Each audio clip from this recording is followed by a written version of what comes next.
question really got me thinking about whether or not there might have been a relationship between the social workers and the organization that placed me in this home where I was for the duration of my pregnancy.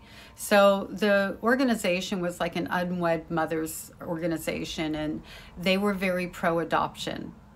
And when the social worker, and I'm not saying the social worker was corrupt, I'm just telling the story and how I'm feeling about it now. When the social worker came in to question me and take my history, she found out that I had been a runaway since 13, that I'd lived on the streets, and now here I was 17, had a baby, and her questioning was, well, you know, where are you going to live? How are you going to provide for the baby? Because if you can't, you know, maybe you shouldn't have the baby with you.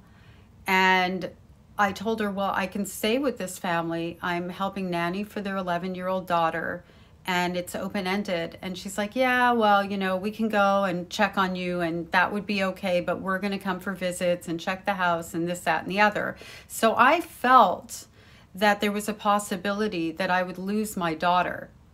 And then on top of that, social services reached out to my mother. They didn't ask me why I ran away. They didn't ask me any questions about my home life.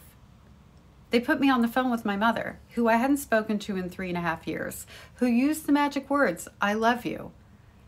And as she used those words, which was rare, I'm thinking, I'm surprised she even remembers me at all, because she taught me that I was forgettable and that if I ran away, everybody would forget about me.